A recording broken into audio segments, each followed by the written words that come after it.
Hi, everybody. So today I have for you my first lecture on Thucydides' History of the Peloponnesian War.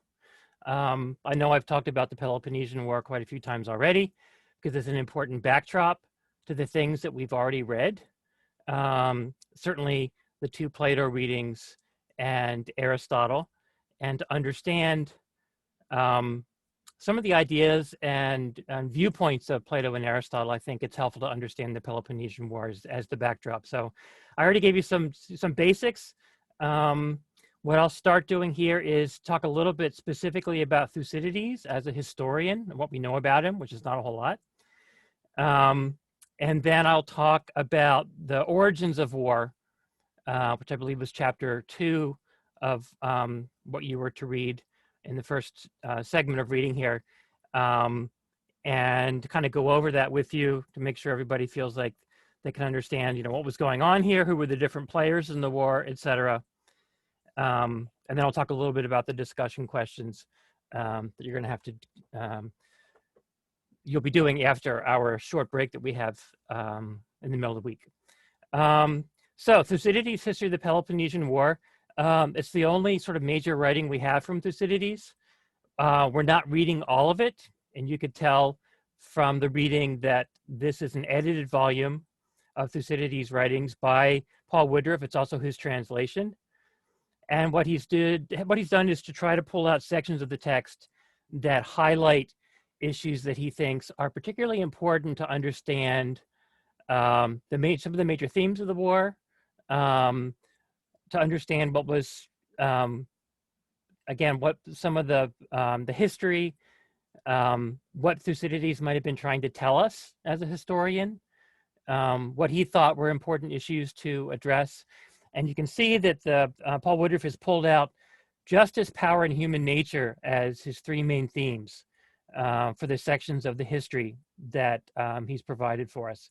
So obviously those are going to be the focus overall of our discussion. And they certainly all are very important issues. So Thucydides himself was obviously a Greek historian, lived, we think, between 460 and 401 BC. And again, most known for writing the history of the Peloponnesian War.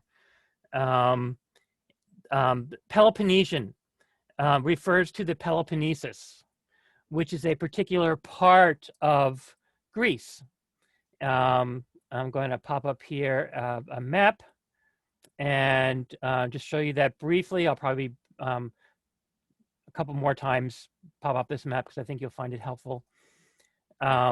Gives you some of the geography here. So first of all, here real quick, you can see Athens and its allies are in this sort of what color do you call that? A dark pink, a light purple. And Sparta and its allies are in blue. And then neutral Greek states are in this light brown color or orange color. And it also obviously lists where all the major places were here, where various things took place, where these different city-states were located. The Peloponnesus is this part of Greece here. And you can see that that's where Sparta is located, right here. It's almost an island. You can see that right here there's a kind of a land bridge. So it's almost an island, but not quite. So Sparta is located here. When we read Antigone, we read about how Polynices, when he was thrown out of Thebes, went to Argos and brought an army of Argos back with him, along with the king's daughter, who he was basically given to by the king. And Argos is actually located right here. So you can see that where that is on our map here as well. So obviously, Peloponnesus is this part here. Athens is located just on the other side of this kind of land bridge here. Right here, Athens, again, you can see it's a little bit off the water. They talked about the walls that were built down to the water to kind of protect their port so they could bring things in and out of Athens, even if they happened to be under siege. And some of the other places here that are also important. that were places where major battles were fought for the most part. It is mentioned that Thucydides' family owned a lot of money and silver mines, in fact, in Thrace. Thrace is up here. You can see how Athens really was an empire, that it really was a colonial empire. It basically controlled almost all the land around the Aegean Sea. And it would obviously bring things to and from Athens from all around this whole area. So that's why its navy was so large, and it was able to become a real empire. Sparta is kind of landlocked here. They didn't have any kind of a big port. During the war, when they did get ships, they typically came from their allies and not from Sparta itself. Thebes, where Antigone took place, you can see is located here. So there's Thebes, where Antigone takes place. There's Argos, south of it. And again, I'll refer back to this map a couple times for some other things as well, but that's that gives you a little bit of a sense of the geography here.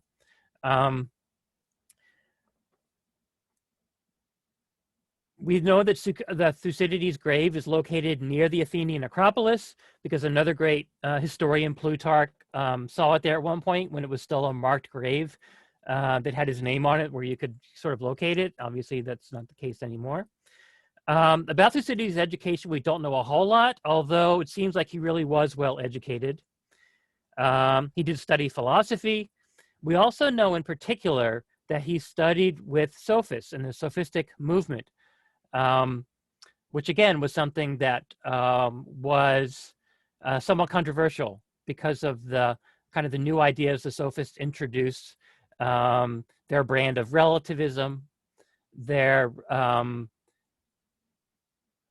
putting the power of decision-making in the hands of human beings and the rhetorical skills rather than any kind of a concern for any kind of an absolute truth or anything like that. Some saw them as also a challenge to the authority of mythology, you know, that sort of thing. And in a minute, I'll talk about a way in which Thucydides borrowed from the sophists in some ways, but did it in another way that's really important here. During this war, and this is something that is discussed in, I think, the third section of the reading that we had for this week. There was a plague in Athens. Essentially, what Athens tried to do early in the war is pull everybody behind the walls of their city and try and kind of wait it out, and allow their enemy, Sparta and its allies, to essentially take over the farmland and, or at least have frequent invasions of the farmland, etc. And Athens was able to do that because it did have all of these ships and it had these walls that it built down to Piraeus, and Piraeus is the name of the port that is close to Athens, where the walls basically connected Athens and Piraeus. Unfortunately, there was a plague that occurred, and that was, they think, brought in on the grain boats, right? Animals, rats in particular, would often, right, carry these diseases with them. And you had all these people holed up in the middle, in Athens, in the city, both the people that had originally lived in the city dwellers, and the people who lived in the surrounding area for safety went behind the walls as well. So you have this disease, and you have all these people living close together, not as much clean water, sanitation isn't good, and so you can see how a plague would have occurred there. It was a 3-year plague. It killed thousands of people, as much as a quarter to a third of the Athenian population. Thucydides did catch the plague, but was able to survive it. Other important and powerful Athenians also caught the plague, and as you could tell from the readings, it caused all kinds of consternation and all kinds of civil unrest. You would have people who were powerful, wielded positions of power and authority, and who were wealthy, who would die off. Other people would try and take over their estates or take over their positions of authority. Demagogues, as they were called, people that didn't really earn their positions, but just kind of took them over because they were powerful, and they could, get people on their side to help defend them and kind of be strong arms for them. Thucydides himself was exiled for 20 years during the war. because he failed to relieve a place called Amphipolis early in the war. And it was a place that was really indefensible. He was kind of set up a little bit by the way Socrates was with, and I'm sure this happened to many people. They were given assignments that just were not realistic in the war. And so he was exiled. And rather than just sit around during his exile, he went back to his family estate in Thrace, which I mentioned earlier.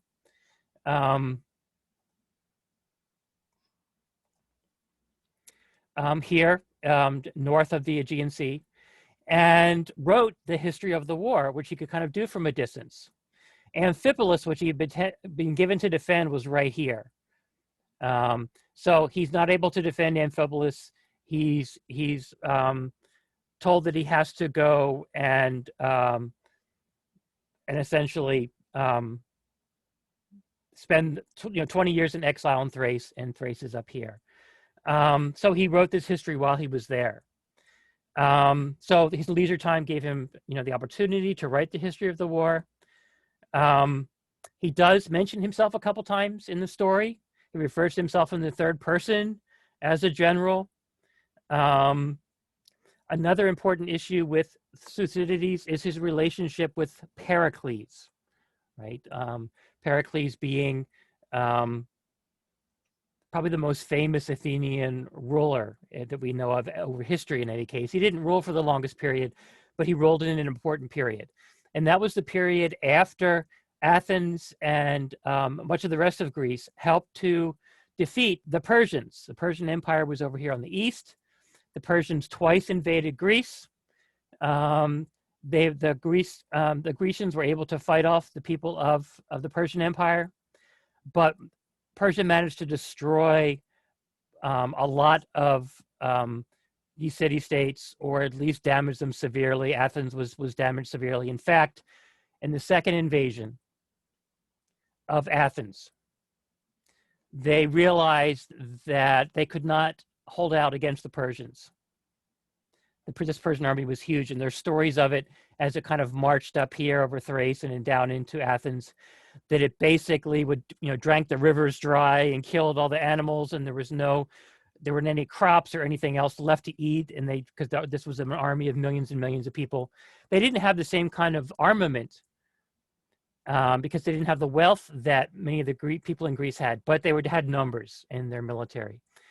And so Athens kind of realized that they could not defend themselves from Persia. What do we do? They sent a message to the Oracle at Delphi, the same one that said that Socrates was the wisest man in Greece. And the Oracle told them that the only way they would survive is, it mentioned wooden walls, and they didn't know what wooden walls meant. Some people meant it was that they should go, they should stay behind the walls of the city, and it would be safe that way from the Persians. And remember, this is before the war with Sparta. Other people said the wooden wall actually refers to ships, a wall of ships, essentially, and the ships were obviously made out of wood.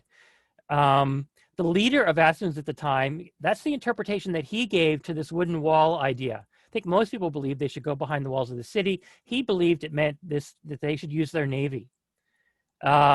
His argument ultimately carried the day. They basically abandoned Athens, and they all got in their ships, hundreds of ships here off the coast of Athens.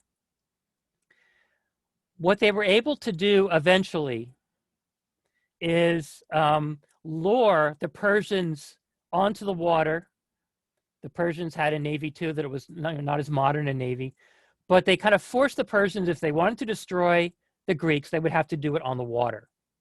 And the Persians wanted to do this because they had lost the first war against Greece, and they didn't want to lose the second war. They wanted to destroy all the Grecian people and the Grecian army, etc.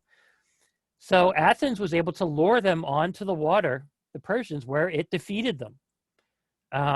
However, in doing that, the Persians took over Athens and basically burned it to the ground. And there's stories of from other writers and things that still exist of them looking up at Athens and seeing it burning in the distance. And you imagine how incredibly distressful that would have been. This was a proud people, right, who had begun to create this this empire. They were this colonial power.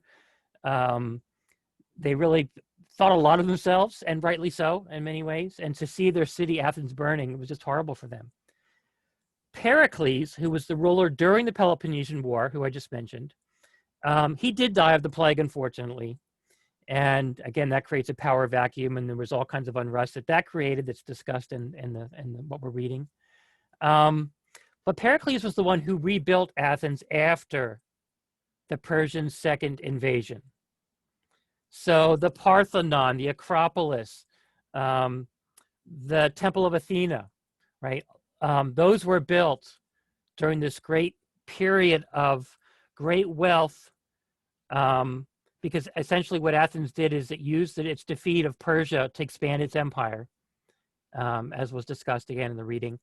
So it became very rich and powerful, and it spent all this money rebuilding the city, creating these beautiful monuments that were like nothing else that existed in that part of the world, like these, like some of these buildings in Athens that were built during Pericles' reign. So that's why he's the best known.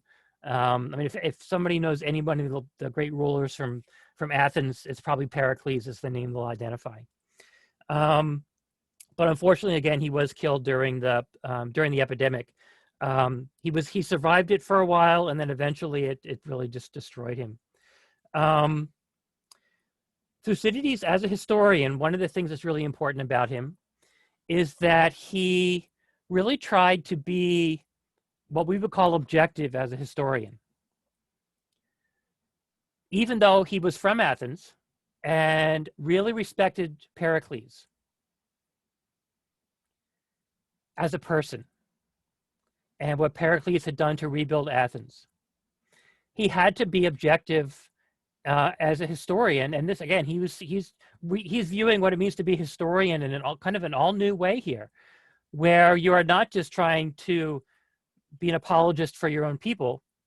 You're trying to say this is what happened, and kind of leave it up to the reader to make judgments about right and wrong and those kinds of things. Now, you can't help but tipping your hat a little bit to your beliefs, and definitely Thucydides does that at times. You definitely can see that he respected Pericles a lot. You can see that he really was proud of Athens, but you can see that he also thought that Athens made a lot of big mistakes, and he was also critical of Athens at the same time, and critical of Pericles. And part of this, as we'll talk about, was his being critical, like Aristotle and Plato, of democracy and of Athens' attempts to practice democracy while trying to fight this war against Sparta, and the way in which that seemed to interfere with its ability to really fight the war successfully. But he really wanted to try to be, again, this objective historian. So we have Thucydides there. We have Pericles that I mentioned, two of the most important figures. Thucydides also did not appeal at all to mythology and try to explain why things happened the way they did. Previous historians would do that the gods were angry and so they made this happen or they made that happen. Thucydides doesn't do that. He also actually interviewed people. The speeches that make up a lot of the history, some of them maybe Thucydides was present for, maybe the ones early on. Many of them he no doubt wasn't present for because he was in exile in Thrace. But his speeches are believed to be the kinds of things that people really said or would have said. Right? And again, that was important to him in trying to be objective. So he even went that far in trying to really be what we would call a modern historian, and really excluding myth and explanations using myth from his history. And again, he was critical of previous historians for doing that. Appealing to mythology and clearly taking sides in what they were reporting on. Definitely, this was a very comprehensive history of the war. There had been nothing like this before. It's much larger than the sections of it we're reading here. He definitely wanted to emphasize power in politics and human nature, different views of justice of Sparta and of Athens, and how those influenced how they prosecuted the war. But at the same time, definitely showing at times an element of patriotism for Athens. So I mentioned that he was influenced by and educated by sophists. At least it seems pretty clear that he was. He believed that what he was doing and what he wanted to do was to tell the truth about what actually happened during the war. So in that way, he was not like the sophists, and that he really respected the truth and wanted to convey the truth. So he didn't just want to be a persuasive writer or speaker. He wanted to convey the truth, right? The sophists in general were only concerned with the power of persuasion, right? Because that's all these young Athenian, in particular males, wanted to have so that they could be powerful leaders. And you see that used in during the war.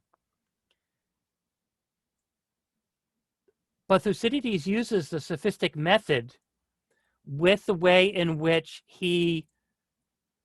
much of the history is actually these speeches given by these important people about important decisions that were being made in Sparta or in Athens. He shows how powerful these speakers were, how persuasive they could be. He shows the rhetorical techniques, who they appealed to, what kind of arguments they made. It's almost like watching a debate, right? And as in the very first part of the book, they talk about it as the debate at Sparta as to whether or not to fight the war. You can see that he finds the people really fickle sometimes. They change their minds really quickly. It's almost like whoever spoke last, the people are on that person's side, and they just get pulled in all different directions. This is one reason that Thucydides, like Aristotle and Plato, was skeptical of democracy and of putting the power of decision-making in the people's hands, because he thought that they could just really be manipulated by these persuasive writers and persuasive speakers. But he did show the way this rhetoric was used, and he used the antithetical method. In other words, he shows us the decisions that were made and needed to be made by showing sort of the two sides of the debate, right? So there you see what we talked about is synthesis and antithesis, right? And so he's playing with opposites, just like the dialectic or dialogue is a function of opposites, right? You have one perspective, a perspective that counters that, and you see if you can make those perspectives congruent with each other, and if not, you decide on one or the other. You kind of have to figure out what to do at that point. But it does create a kind of a dilemma. That's the kind of thing that you face when you're in a war and trying to figure out how to fight a war. So you see all these dilemmas coming up and decisions that Athens and Sparta had to make. And Athens in particular, because it was a democracy. Sparta was an oligarchy. It had a small group of very powerful and wealthy males who made the major decisions. They tended to be from the same families or interrelated families. They tended to agree with each other for the most part. So you don't see as much of that sort of method of opposites and so on playing itself out there. And Sparta could make a decision and stick to it. Athens, once a decision they made started to look like it was a mistake, they would maybe go back on the decision. Would they make a decision about fighting a certain battle and it starts off poorly and they say, oh, we made a mistake, and just stop and retreat, rather than saying, well, wait a minute, let's see this through and see what happens in the long run, right? Or they just bail as soon as things start to turn out poorly, right? Those are the kind of things that Athens had to deal with because the people had the power. And again, the people were the citizens, which tended to be, again, they were the people who were born in Athens, who were the males. They weren't slaves. They weren't women. They weren't people who came from other places just to work in Athens. They were called metics, those people, M-E-T-I-C-S. They didn't have a vote. So this was a limited democracy, but nonetheless, you are talking about, thousands of people having political power. Those are the main things I wanted to kind of talk about in terms of, Thucydides and his method here. Just a couple other things about a little more of the background that I I want to go over briefly with you. And so I'm going to go into share screen again. First, this is actually what Thucydides looked like. It looks a little more like Aristotle than it does like Socrates. Socrates is always presented as really dumpy looking and out of shape for some reason. Maybe that's because people viewed him as sitting around and he drank a lot of alcohol and sitting around and debating and discussing and not really engaging in a lot of any kind of rigorous physical activity. But so there is a statue supposedly of Thucydides. You can see it says on the bottom of the statue there. So that's Thucydides. I also wanted to show you these two kings from Persia who carried out these two invasions of Greece that came before the Peloponnesian War and really kind of set the stage for it. Darius and Xerxes. Xerxes was Darius' son. Darius was the one who initially invaded Greece and was defeated. And his son Xerxes, in a sense, wanted vengeance against the Greek people because they had defeated his father. So he's the one that undertook the second invasion, which was a much larger invasion of Greece. And this was the one where Athens and its allies were able to goad the Persians out onto the water to fight them on the water, where, again, the skill of the Athenian navy was able to defeat them ultimately. Supposedly Darius was up on the land and was looking out over the bay as this battle was taking place from his kind of royal chair, and unfortunately got to witness unfortunately for him anyway, got to witness his navy being destroyed, etc. This is a book cover, as you can see here, but that gives you a sense for what the two Persian kings look like. And if I go back here briefly to the map. I'm bouncing around a lot here. The first of the big battles that took place when the Persians invaded Greece took place at a place that was called Marathon, that was on the coast of Greece, not too far from Athens. It was in this part of Greece. It was not in the Peloponnesus part down here in the bottom left. I'm not sure if I told you before about the story of Marathon and where it got its name, but the Persians were invading. The Athenian people and other people who kind of lived on the coast here saw the invasion, went to help to Sparta because they knew Sparta had a large military. And this one guy ran all the way from Athens to Sparta, right?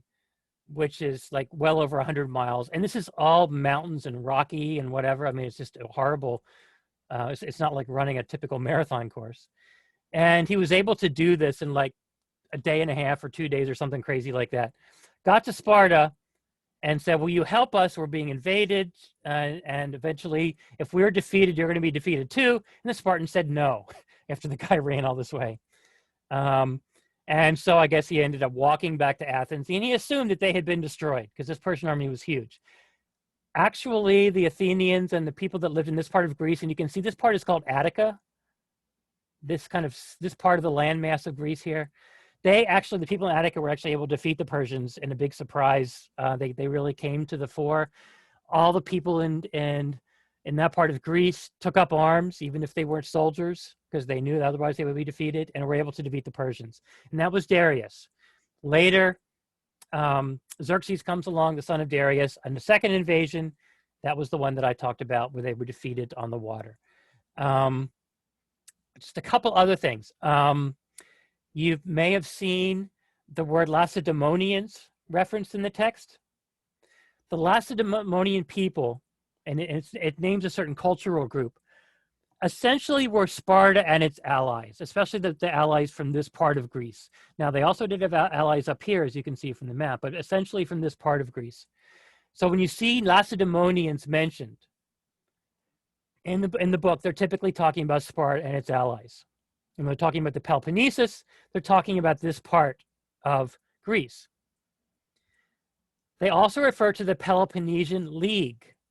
The Peloponnesian League was the name for a league of allies that Sparta was a part of. Those were the people who it could trade with. Those were the people who they would come to defense of one another. If one of the cities in the Peloponnesian League was, invaded, the others would come to its defense.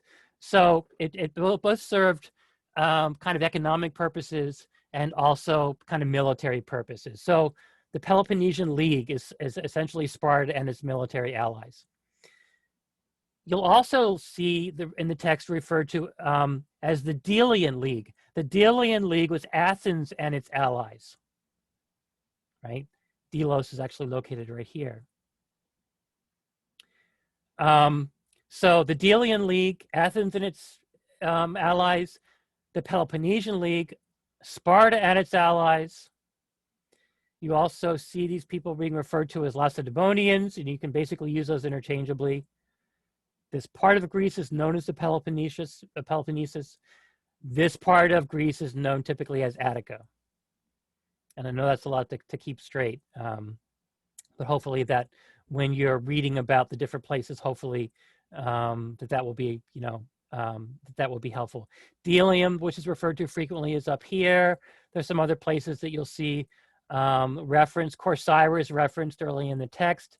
Corcyra was, they were allies with the Spartans, and again, you'll hear about some of these other places as well.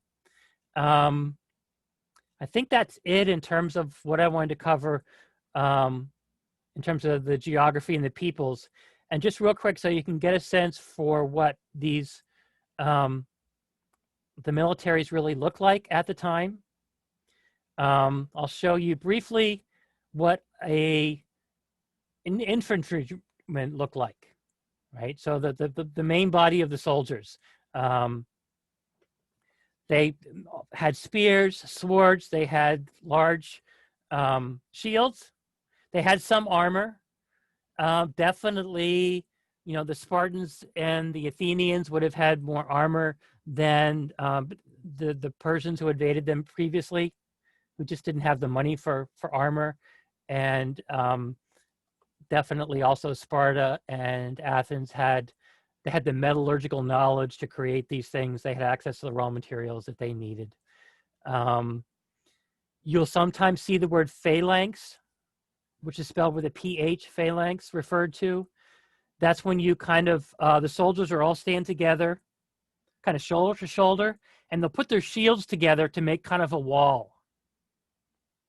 And what essentially you would do is if you were being attacked or you were attacking, you would get in this formation, right? If you were attacking, you'd move forward with your shields, and you may have seen this in movies. There's a movie it's called Sparta. There are other movies that show battles from this basic time period in history, and you can sort of see these phalanxes, right? And sometimes they'll move for a while, and then they'll hunker down. So everybody else can catch up, and then they'll move again. You gradually move forward like you were a moving wall, right? The people who are on the other end of that would try and shoot their arrows way high up in the air so that they could come down and hit the people behind your wall, right? So you weren't shooting arrows parallel to the ground. They had these, long bows where you'd shoot these arrows way up high in the air, and then they would come down with the benefit of an extra boost from gravity. And that's how you would try and stop these people who are kind of moving forward in these phalanxes against you. If you were in the phalanx, once you engage the enemy, that's when they use swords or spears, and also different kinds of hand-to-hand combat. And it was gruesome, the stories that are told about it, because it was disorganized. It was just like a mob of soldiers on each side would engage each other, and you'd just be lashing out, crammed together. You wouldn't always know who you were swiping your sword at. It was almost like you were just trying to defend yourself. Just really a brutal kind of warfare, and just hacking each other to bits with these huge swords that they had. And just the stories again are really gruesome. But these are hoplites. These are foot soldiers, and that's the general name given to Grecian foot soldiers. And that's what they look like in terms of the hoplites who carried the shields and spears. The last thing I'll show you here is what these important ships look like. And you may have seen some of these before. I think on maybe the Discovery Channel or National Geographic or one of those, they've built replicas of these ships. They were called triremes. They were wooden, as you can see. They had rows of oars on them. They were very large, right? They could use sails at times. Some of them had masts on where they could use sails. But these particular ships, these triremes, were built basically just for warfare, right? And as the name trireme suggests, you would basically try and ream your enemy. If you look at the very front of these ships, you can see that the bow extends just under the water and actually comes to kind of a point here under the water. And there's metal on the front of these protecting them somewhat. So you have, you know, sort of wood with a big metal kind of shield over it. And these would reach just under the water line. And the idea was you would ream the enemy ship, put a hole below water line so they would take on water, and eventually the ship would sink. They were basically armed and manned missiles in the way they worked, or torpedoes, right? Like you would have in later wars. I mean, there's like an early version of a torpedo, or basically using a kind of a submarine-like weapon as a torpedo. So you'd ream your enemies. They would hopefully take on water if you did it successfully. As they were trying to keep their ship afloat and as it was sinking, then your soldiers, because the two ships were right up against each other, typically in some kind of perpendicular fashion, your soldiers could come over to the ship and destroy the enemy, right? They would try and stop you before you got there, as you can see is happening here. But these are these triremes. And again, they have built replicas of them. And I'm sure there are a number of replicas that exist in different places. But really important, I mean, the first ships that look like something we might consider in some ways modern sort of warfare. You can see that mythology and spirituality and you know, different kinds of supernatural forces were still important to them by the way they decorated these ships and put eyes on them and things like that, right, to frighten the enemy. As it says here in this at the top corner, the final sea battle in the great harbor at Syracuse in 413 BC. This was the great final battle, the largest of the last battles, I should say, of the Peloponnesian War. This is the last thing we will read about in the history, is this great battle of Syracuse. And I'm not going to talk about it now, but that's what this is depicting here. The Athenians decided to invade Sicily, where Syracuse is located. And you can see here is the city of Syracuse on the island of Sicily here. You might know Sicily is just off the boot of Italy. So it's a long way away from Greece. So it seemed like a really goofy thing for Athens to invade Sicily and have to take on the Syracusans. But again, we'll read about the details of how this took place. But this was you know, the most important and the largest of the great last battles of the Peloponnesian War. Ironically, it was a sea battle, which you think would have been to the advantage of the Athenians, but they did end up being defeated in this battle. So so that's what that is showing in that particular picture.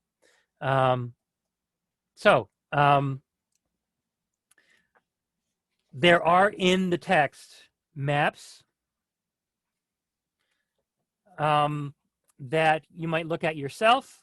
So you have to go back and look at the look back at my lecture. But at the beginning of the book, there's a map that shows the whole basic area of Greece and shows you the Spartan area and the Peloponnesus versus Attica, where Athens was located.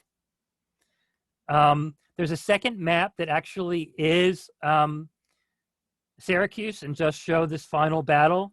Again, we won't read about that and talk about it until the end of our reading. And then there's a third map called Athens and its Neighbors that really focuses on that part of Greece known as Attica. Attica is labeled in bold letter there. And you can see Athens and Piraeus and the long walls down to Piraeus.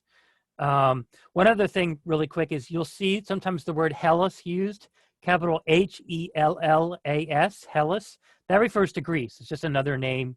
It's an earlier name for what today is known as Greece. So if you see Hellas referred to, and you'll see Hellas as often used as a prefix to certain words, the Hellespont, for example. And that's obviously is referring to something having to do with Greece.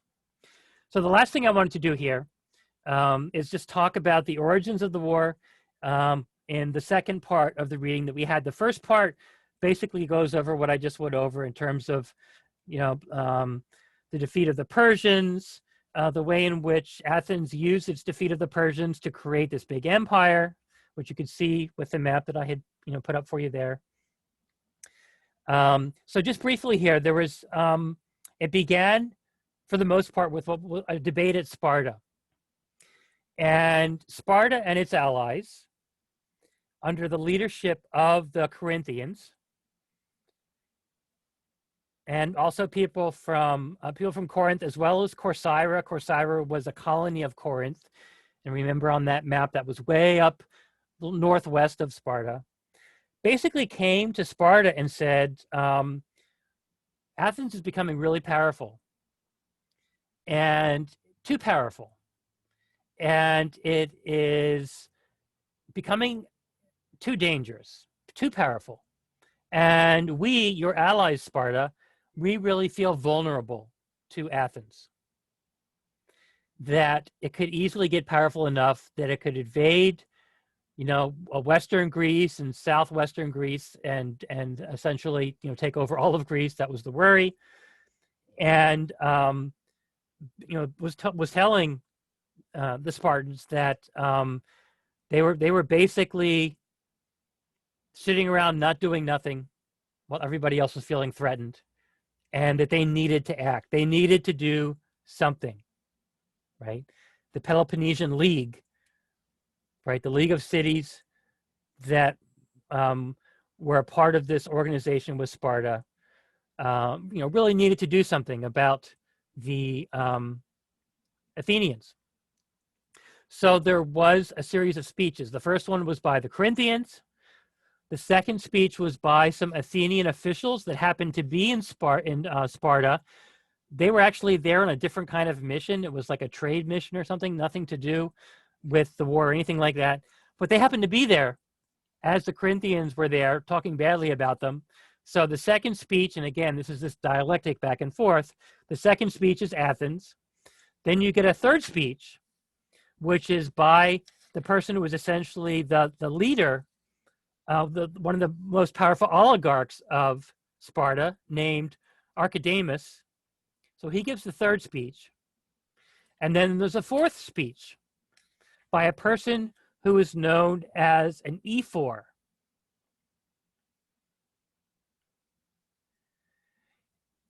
Ephor is spelled E-P-H-O-R, ephor, E-P-H-O-R.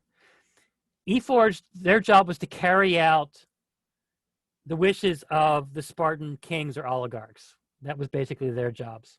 But they were actually an elected office. It was the highest elected office in Sparta. And so at least the people could elect whoever was going to, carry out the wishes of the oligarchs, but they had no decision, no say in what their decisions were. So those are the four speeches that set the stage really for the war here. So the first one by the Corinthians, I just mentioned, they were basically saying, the Athenians are getting too powerful. They mentioned that the Athenians were innovators, inventing new kinds of warfare, inventing new products to make them more powerful as merchants. And Sparta, on the other hand, was basically an agrarian society. Their focus, like most agrarian societies, is to maintain themselves. They tend to be a lot less stable than large empires and societies that have multiple ways of surviving economically. Because in agrarian society, you have a bad crop or a couple bad crops, or that can just basically destroy your society, right? You're at the whim of weather and more so of disease and other kinds of things, right? So you focus a lot more on maintaining your society and on stability. So this is another thing the Corinthians said, you know, you're just, Sparta, you're not innovating. The Athenians are innovating. It's allowing them to become more powerful and more dangerous to us. And you're basically kind of looking the other way. And we are your allies, and we feel like we really need to be protected as members of the Peloponnesian League. And you really need to do something about this. That was the first speech of the Corinthians. The second speech, as I said, the Athenians happened to have some representatives there representing Athens on a matter had nothing to do with this conflict with Sparta, or a potential conflict with Sparta and its allies. But they felt like they needed to respond to what the Corinthians were saying. They didn't try to defend themselves, really. They said, you're right, we do have this huge colonial empire, and we're proud of it, right? And it's really a burden for us. It's a responsibility. You imagine that it's easy for us because we have this power and wealth and et cetera. But, you know, it's really difficult keeping control of all of your colonies and keeping things organized, controlling all of the land that was a part of the empire. And you could see from that map that it stretched all the way around the Aegean Sea. So they basically tried to say, look, it's a burden, this is not easy, et cetera. They also kind of said that we were given this empire. There's a little truth to that.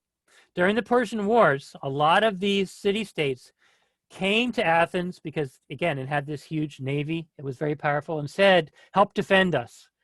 We don't want the Persians to destroy us. And as we know, the Athenians did that, right? They came to the defense of these other places. What they would do, though, sometimes is they would come and defend these other city-states, and then they wouldn't leave.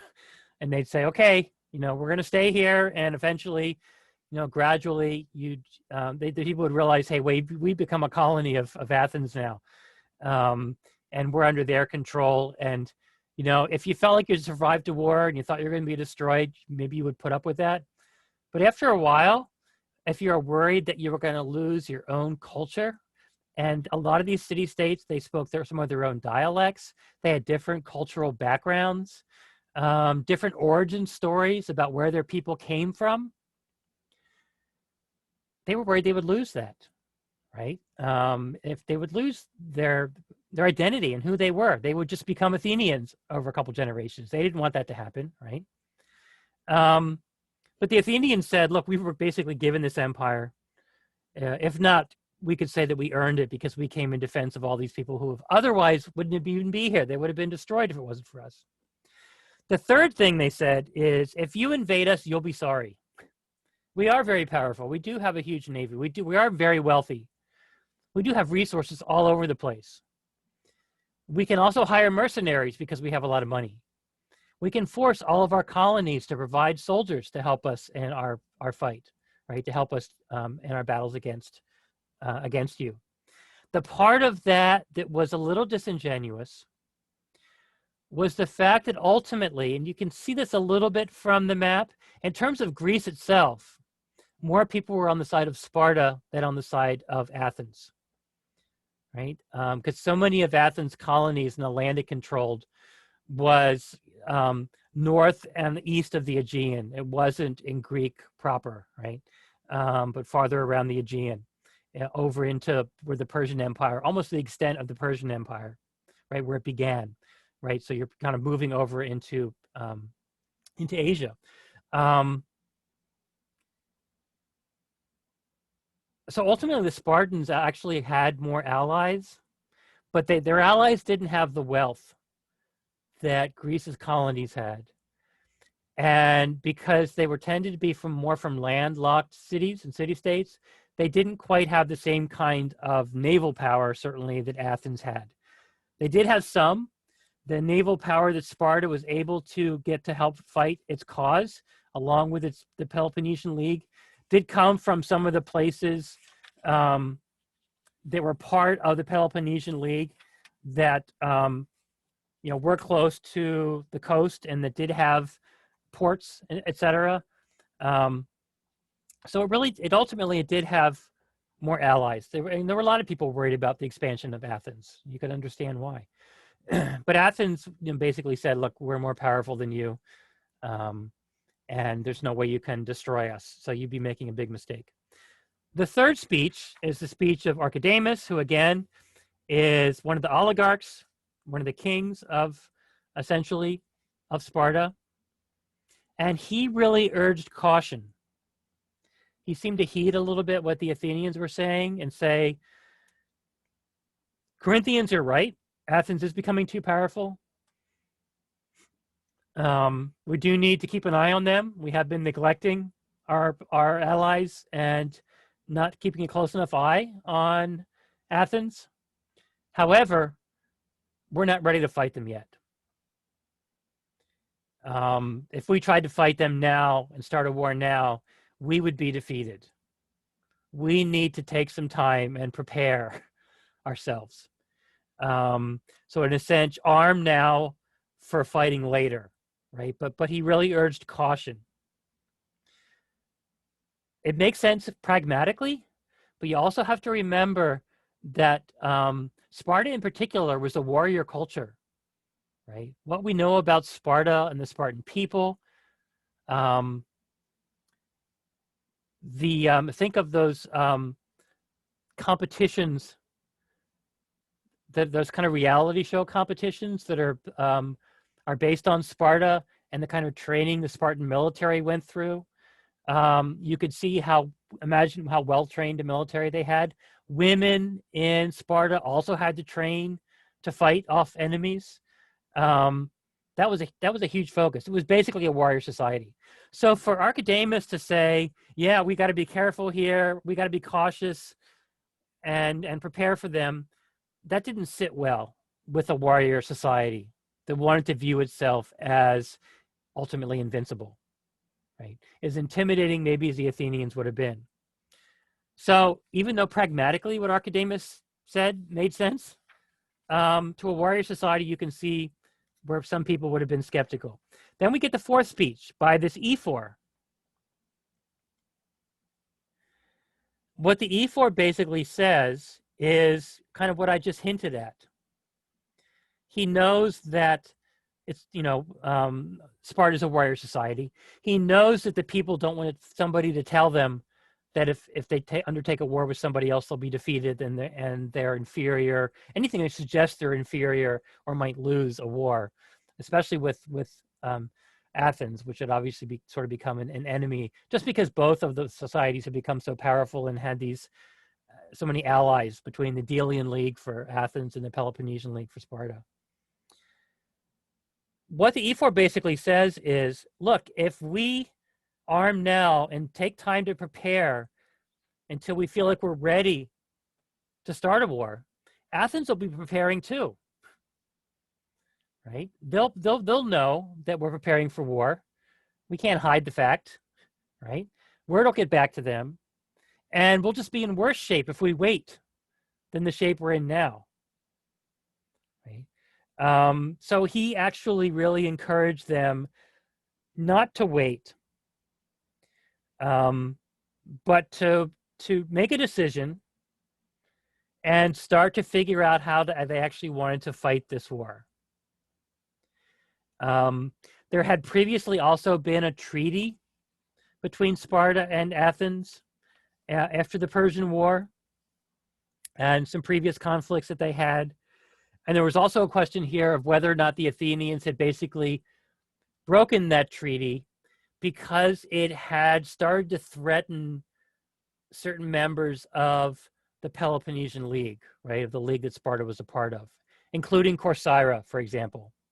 There was a rebellion in Corcyra, and the Athenians seemed to be supporting that rebellion, and they did some other things as well. So there's also this question of whether Athens had really gone against this treaty that they had, between them, and therefore was guilty and should be taken down a few pegs because of them.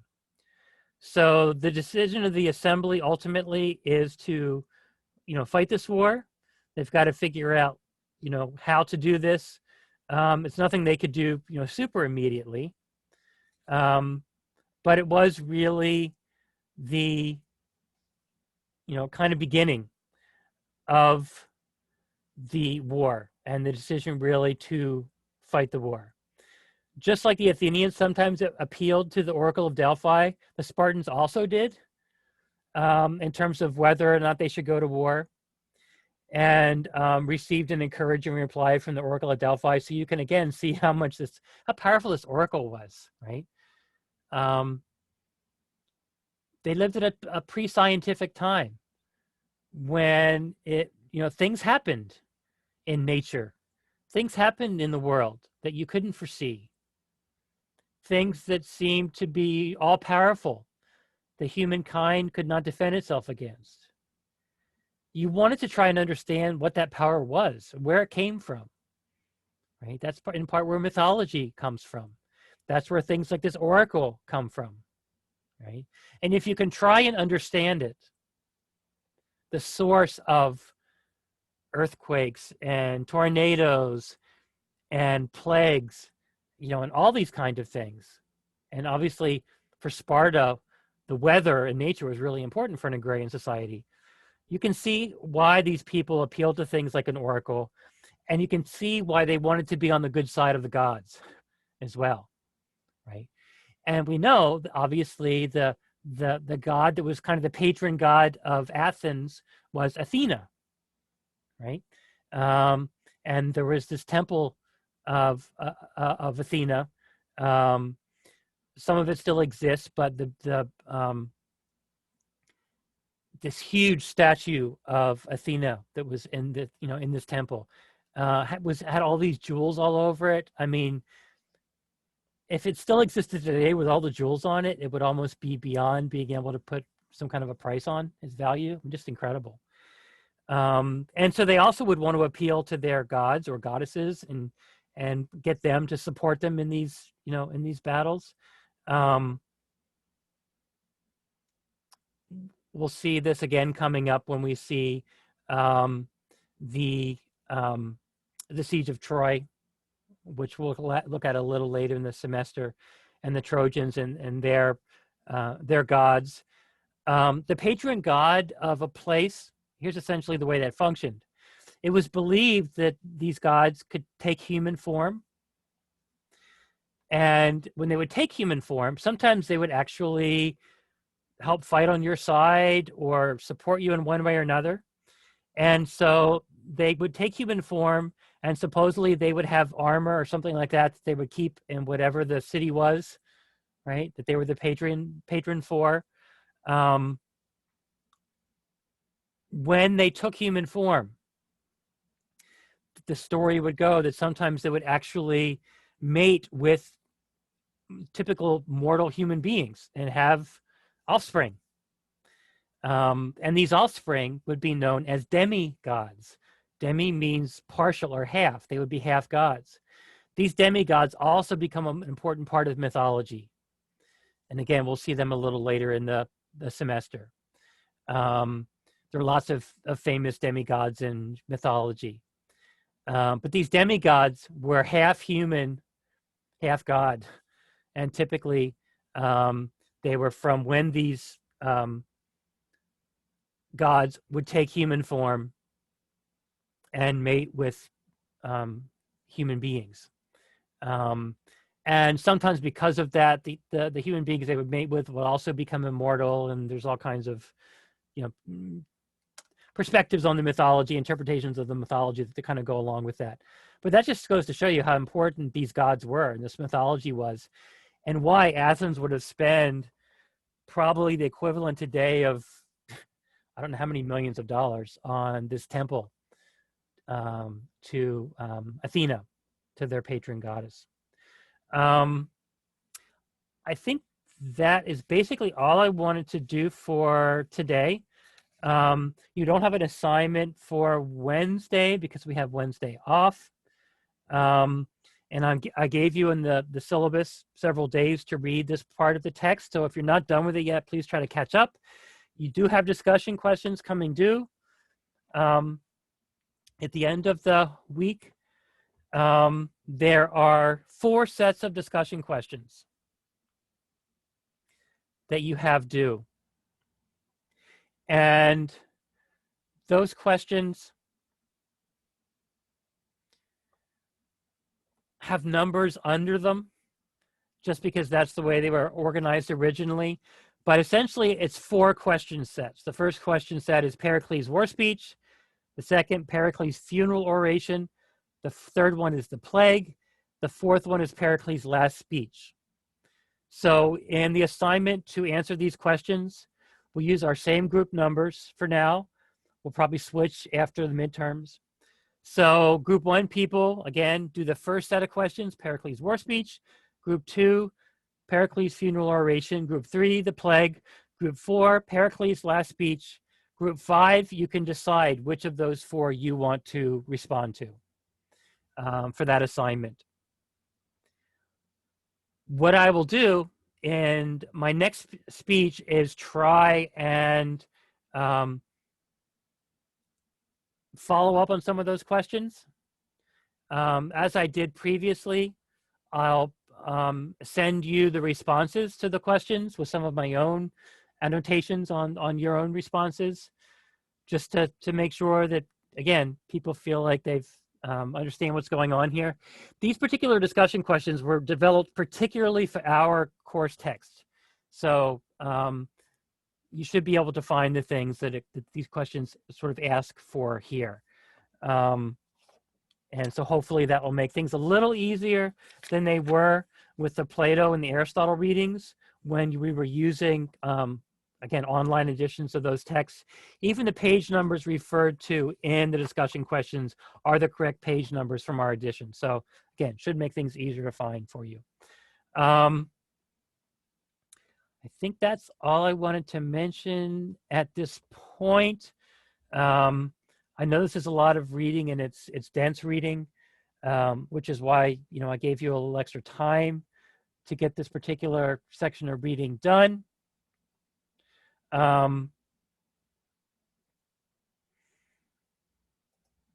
If you have any questions, as always, send me an email. If there's something you want to talk about in a little more depth, let me know when you're free and we can set up a Zoom meeting. I've done that with several people already. And again, I'm happy to do that. Even though we're doing online asynchronous, I don't want you to feel like you're just hanging out there without the support you need. I try to be really responsive to questions. And if people want to meet over Zoom, something like that. So, please let me know if that's the case. I think that's everything. So I'll see you again for my second Thucydides lecture. Remember the discussion questions. And again, always let me know if you have questions about anything that I might be able to help you with. And enjoy having your, I guess, relatively free day for your rest day on Wednesday.